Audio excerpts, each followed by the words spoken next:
एक राजा की इच्छा यह जानने की हुई कि सेब या घोड़ा राज्य के सोग की रहीपन इचलती हा ए या पत्नी से। इसके लिए उसने एक सर्वे कराया। राजा ने ऐलान कराया कि जिसके घर में पति का हुक्म चलता हो उस मनपसंद घोड़ा इनाम मिलेगा। जिसके घर में पत्नी की सरकार हो वह एक सेब ले जाए। एक के बाद एक सभी सेब उठाकर जाने लगे। राजा को चिंता होने लगी, क्या मेरे राज्य में सभी सेब वाले ही हैं?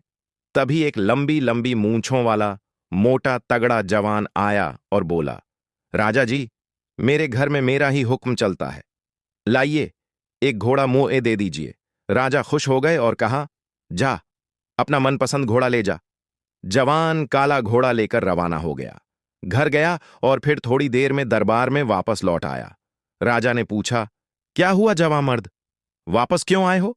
जवान ने कहा कि महाराज, घरवाली कहती है काला रंग अशुभ होता है, सफेद रंग शांति का प्रतीक होता है, तो आप मुझे काले घोड़े की जगह सफेद घोड़ा दे दीजिए।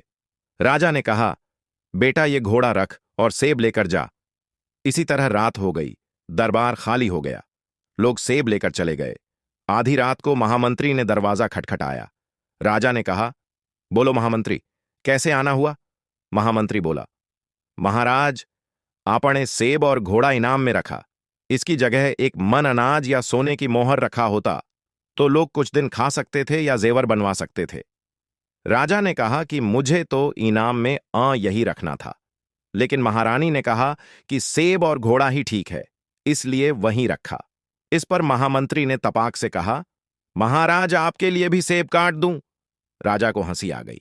उन्होंने कहा, यह सवाल तुम दरबार में हो या कल सुबह भी पूछ सकते थे, आधी रात को क्यों आए? महामंत्री ने कहा कि मेरी धर्मपत्नी ने कहा, अभी जाओ और पूछ के आओ ताकि सच्चाई का पता चल सके। तभी राजा ने महामंत्री की बात काटकर कहा, महामंत्री जी, सेब आप खुद ले लोगे या घर भेज दिया जाए? इस कहानी से पता चलता है कि राजा भी अपनी बीवी का ही कहना मानता है।